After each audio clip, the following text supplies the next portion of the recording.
أعوذ بالله من الشيطان الرجيم. بسم الله الرحمن الرحيم. يا بني إسرائيل اذكروا نعمتي التي أنعمت عليكم وأني فضلتكم على العالمين.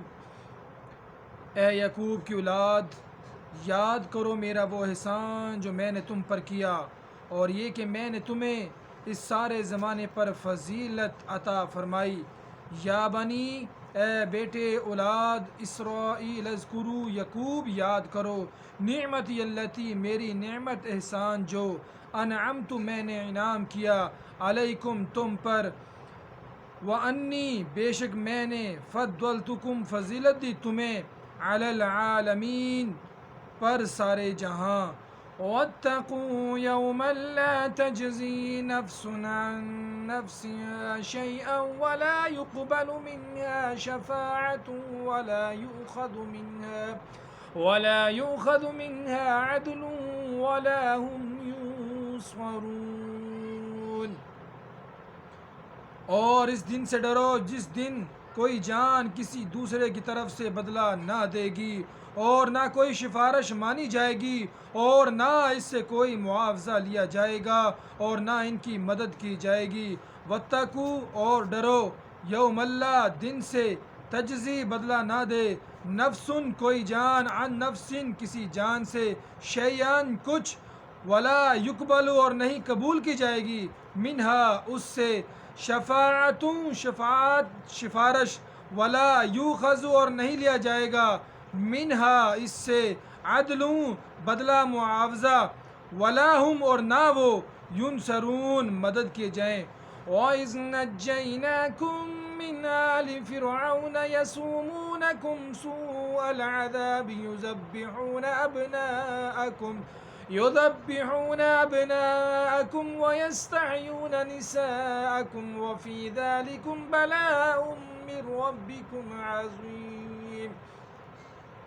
اور یاد کرو جب ہم نے تمہیں فرعونیوں سے نجات دی جو تمہیں بہت برا عذاب دیتے تھے، تمہارے بیٹوں کو ذبح کرتے تھے اور تمہاری بیٹیوں کو زندہ چھوڑ دیتے، اور اس میں تمہارے رب کی طرف سے بڑی آزمائش تھی. وَإِذْ اور جب نجیناکم ہم نے نجات دی تمہیں، من آل فرعون فرعونیوں سے، یسومونکم جو تمہیں بہت برا، سوء العذاب عذاب دیتے تھے، یذبحون وہ ذبح کرتے، ابناءکم تمہارے بیٹے، ویستحیون اور زندہ چھوڑ دیتے، نساءکم تمہارے عورتیں بچیاں، وفی ذالکم اور میں اس، بلاءم ازمائشی تھی، من ربکم عظیم کی طرف سے تمہارے رب بڑی. وَإِذْ فَرَقْنَا بِكُمُ الْبَحْرَ فَأَنْجَيْنَاكُمْ وَأَغْرَقْنَا آلَ فِرْعَوْنَ وَأَنْتُمْ تَنْظُرُونَ. اور یاد کرو جب ہم نے تمہارے لیے دریا کو پھاڑ دیا تو ہم نے تمہیں بچا لیا اور فرعونیوں کو تمہاری آنکھوں کے سامنے غرق کر دیا. وَإِذْ فَرَقْنَا اور جب ہم نے پھاڑ دیا، بِكُمُ الْبَحْرَ تمہارے لیے دریا، فَأَنْجَيْنَاكُمْ تو ہم نے نجات دی تمہیں، وَأَغْرَقْنَا اور غرق کر دیے، آل فرعون فرعون والے، وَأَنْتُمْ اور تم، تنظرون دیکھ رہے تھے. وَإِذْ وَعَدْنَا مُوسَىٰ 40 لَيْلَةً ثُمَّ اتَّخَذْتُمُ الْعِجْلَ مِن بَعْدِهِ وَأَنْتُمْ ظَالِمُونَ. یاد کرو جب ہم نے موسیٰ سے 40 راتوں کا وعدہ فرمایا، پھر اس کے پیچھے تم نے بچڑے کی پوجا شروع کر دی اور تم واقعی ظالم تھے. وَإِذْ وَعَدْنَا اور جب ہم نے وعدہ فرمایا موسیٰ سے، 40 لیلۃ 40 راتوں کا، ثُمَّ اتَّخَذْتُمُ الْعِجْلَ پھر تم نے بنا لیا، اختیار کر لیا، تم العجل بچڑا بطور معبود، من بعدہ سے اس کے بعد، وانتم ظالمون اور تم ظلم کرنے والے. ثم عفونا عنکم من بعد ذلك لعلکم تشکرون پھر اس کے بعد ہم نے تمہیں معافی عطا فرمائی تاکہ تم شکر ادا کرو. ثم عفونا پھر ہم نے معاف کیا، درگزر کیا، عنکم تم سے، من بعد اس کے بعد ذالکا تاکہ لعلکم تم تشکرون شکر ادا کرو وَإِذَا آتَيْنَا مُوسَى الْكِتَابَ وَالْفُرْقَانَ لَعَلَّكُمْ تَهْتَدُونَ پھر اس کے بعد ہم نے تمہیں اور یاد کرو جب ہم نے موسیٰ کو کتاب عطا کی اور حق و باطل میں فرق کیا تاکہ تم ہدایت پا جاؤ وَإِذَا آتَيْنَا اور جب ہم نے دی موسیٰ الکتاب موسیٰ کو کتاب والفرقان اور حق و باطل میں فرق کرنا لعلکم تہتدون تاکہ تم ہدایت پا جاؤ وَإِذْ قَالَ مُوسَى لِقَوْمِهِ يَا قَوْمِ إِنَّكُمْ ظَلَمْتُمْ أَنفُسَكُمْ بِاتِّخَاذِكُمُ الْعِجْلَ فَتُوبُوا إِلَى بَارِئِكُمْ فَاقْتُلُوا أَنفُسَكُمْ ذَلِكُمْ خَيْرٌ لَكُمْ عِندَ بَارِئِكُمْ فَتَابَ عَلَيْكُمْ إِنَّهُ هُوَ التَّوَّابُ الرَّحِيمُ اور یاد کرو جب موسیٰ نے اپنی قوم سے کہا اے میری قوم تم نے بچڑے کو معبود بنا کر اپنی جانوں پر ظلم کیا لہٰذا اب اپنے پیدا کرنے والے کی بارگاہ میں توبہ کرو یوں کہ تم اپنے لوگوں کو قتل کرو یہ تمہارا پیدا کرنے والے کے نزدیک تمہارے لیے بہتر ہے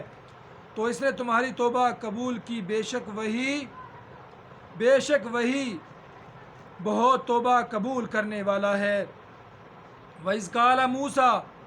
اور جب کہا موسیٰ نے لِقَوْمِهِ اپنی قوم سے یا قوم اے میری قوم انکم ظلمتم بے شک تم نے ظلم کیا انفسکم اپنی جانوں پر باتخاذکم العجلہ تمہارے بنانے کے اختیار کر لینے کے سبب فتوبو تو تم توبہ کرو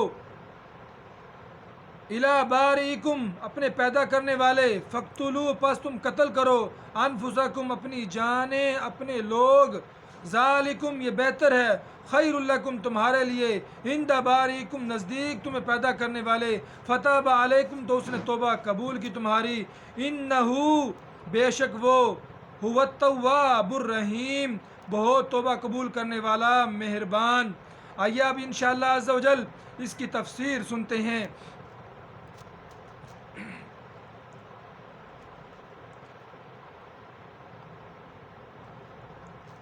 یا بنی اسرائیل اذکروا نعمتی اللتی اے یعقوب کی اولاد میرا احسان یاد کرو یہاں سے ایک بار پھر بنی اسرائیل کو اللہ تعالیٰ کے احسانات یاد کرنے کا حکم دیا گیا تاکہ وہ اللہ تعالیٰ کے حبیب صلی اللہ تعالی علیہ وسلم کی اطاعت ترک کرنے سے ڈریں اور ان پر حجت پوری ہو جائے یاد رہے کہ ان آیات میں بنی اسرائیل کے ان لوگوں سے خطاب کیا جا رہا ہے جو سید المرسلین صلی اللہ تعالی علیہ وسلم کے مقدس زمانے میں موجود تھے اور انہیں جو اللہ تعالیٰ کی جو نعمتیں یاد کرنے کا حکم دیا جا رہا ہے وہ یہ ہے نمبر 1 تمام اہل زمانہ پر فضیلت و برتری نمبر 2 دریا میں راستہ بن جانا نمبر 3 فرعون سے نجات نمبر 4 تورات کا عطا ہونا نمبر 5 بچھڑے کی پوجا پر معافی مل جانا نمبر 6 ایک گروہ کا مرنے کے بعد زندہ کیا جانا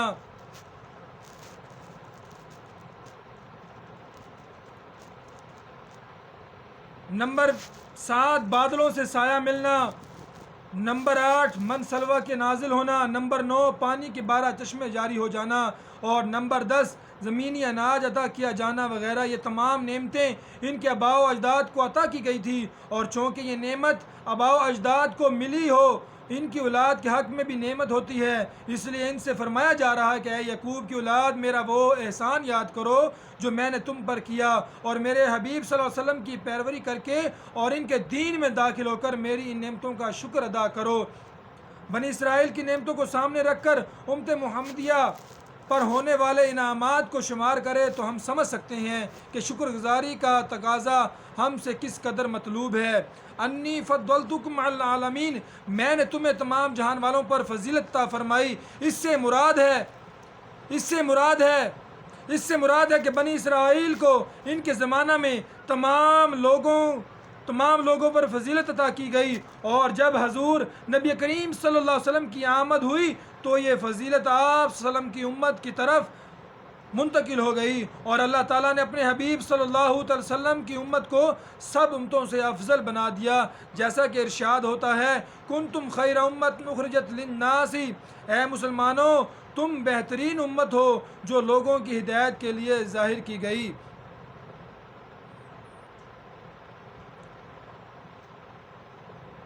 لا تجزی نفس عن نفس شیئا، کوئی جان کسی دوسرے کی طرف سے بدلہ نہ دی گئی، یعنی اے بنی اسرائیل قیامت کے اس دن سے ڈرو جس دن کوئی بھی شخص کسی کافر کی طرف سے بدلہ نہ دے گا، اور نہ کافر کے بارے میں کسی کی کوئی سفارش مانی جائے گی، اور نہ اس کافر سے جہنم کے عذاب سے نجات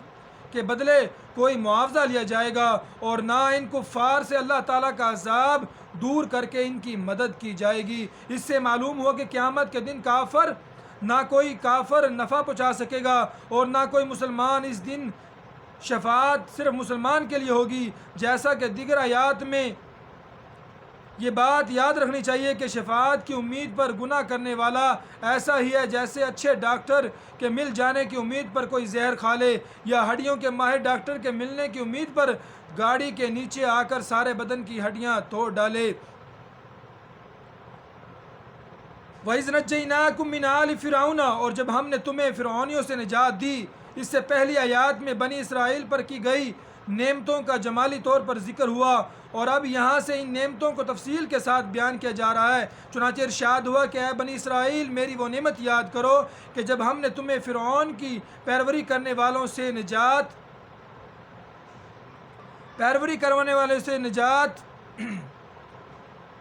دی، جو تمہیں بہت برا عذاب دیتے تھے۔ فرعون نے بنی اسرائیل پر نجات بے دردی سے محنت و مشقت کے دشوار کا کام لازم کر رکھے تھے۔ پتھروں کی چٹانیں کاٹ کر ڈھونڈتے ڈھونڈتے ان کی کمریں اور گردنیں زخمی ہو گئی تھیں۔ غریبوں پر ٹیکس مقرر کیے ہوئے تھے جو غروب آفتاب سے قبل جبراً وصول کیے جاتے تھے، اور جو ٹیکس نہ دے پاتا اسے سخت سزائیں ملتی تھی۔ اس فرعونیت کا کچھ نمونہ ان مسلمان ممالک میں دیکھا جا سکتا ہے جہاں کفار نے پنجے گاڑ کر مسلمانوں پر ظلم و ستم کے پہاڑ توڑ رکھے ہیں، اور مسلمانوں کے لیے عقیدت خانے اور خصوصی جیلیں بنا رکھی ہیں۔ جس طرح فارس کے بادشاہ کا لقب کسریٰ، روم کے بادشاہ کا قیصر اور حبشہ کے بادشاہ کا لقب نجاشی تھا، اسی طرح قطبی اور اماکہ قوم سے تعلق رکھنے والے مصر کے بادشاہوں کا لقب فرعون ہوتا تھا۔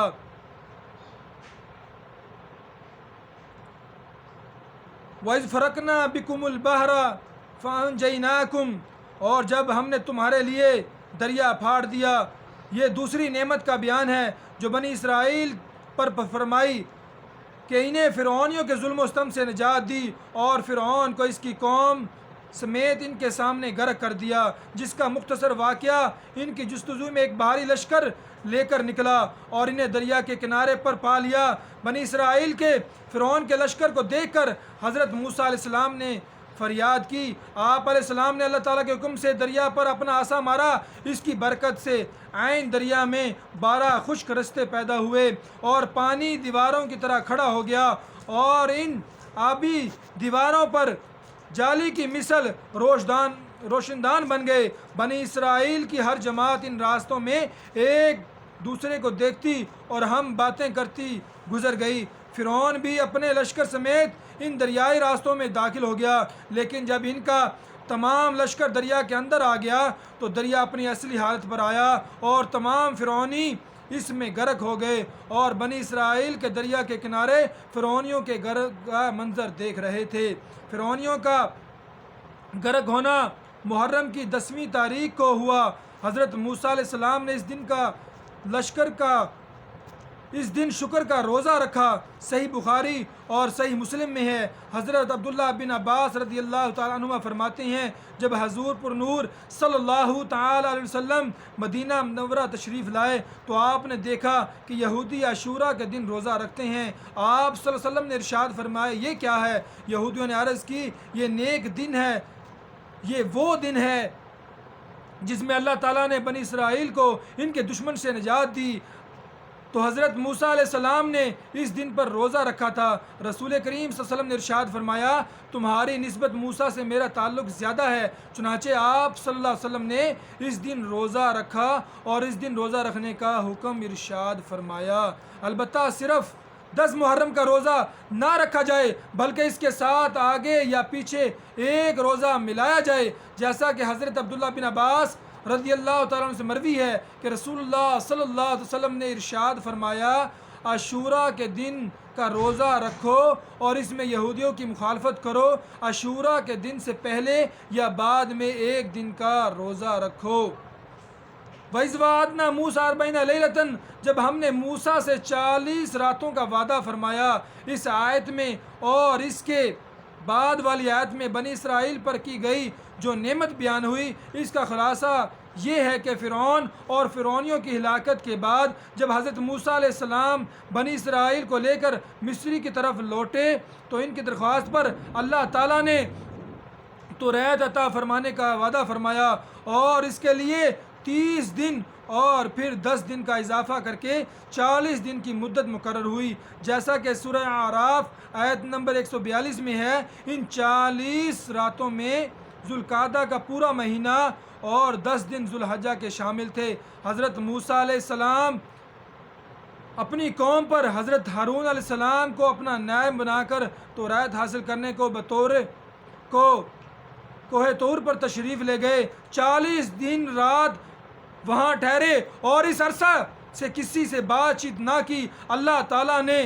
تختیوں پر تحریری صورت میں آپ علیہ السلام کو توریت عطا فرمائی۔ دوسری طرف سامری نے جوہرات سے مزین سونے کا ایک بچھڑا بنا کر قوم سے کہا کہ تمہارا یہ معبود ہے۔ وہ لوگ 1 مہینے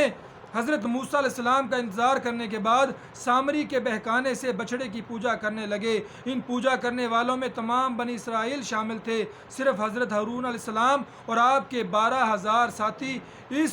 شرک سے دور رہے۔ جب حضرت موسیٰ علیہ السلام تشریف لائے، اپنی قوم کی حالت دیکھ کر انہیں تنبیہ کی اور انہیں ان کے گناہ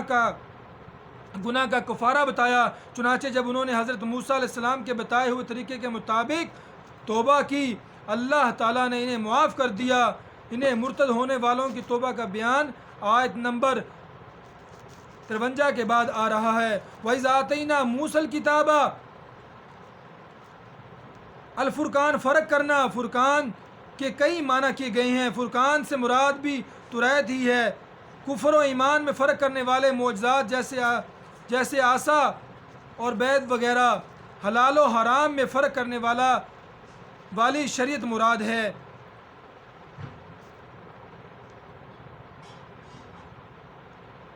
فَاقْتُلُوا أَنفُسَكُمْ کہ تم اپنے لوگوں کو قتل کرو۔ بنی اسرائیل کو بچڑا پوجنے کے گناہ سے معافی ملی۔ حضرت موسیٰ علیہ السلام نے قوم سے فرمایا تمہاری توبہ کی صورت یہ ہے کہ جنہوں نے بچڑے کی پوجا نہیں کی وہ پوجا کرنے والوں کو قتل کرے اور مجرم میں راضی خوشی سکون کے ساتھ قتل ہو جائے۔ وہ لوگ اس پر راضی ہو گئے اور صبح سے شام تک 70,000 قتل ہو گئے۔ تب حضرت موسیٰ علیہ السلام اور حضرت ہارون علیہ السلام نے گڑ گڑاتے ہوئے بارگاہ حق میں ان کی معافی کی التجا کی۔ اس پر وحی آئی کہ جو قتل ہو چکے وہ شہید ہوئے اور باقی بخش دیے گئے۔ قاتل و مقتول سب جنتی ہیں۔ صدق اللہ العظیم۔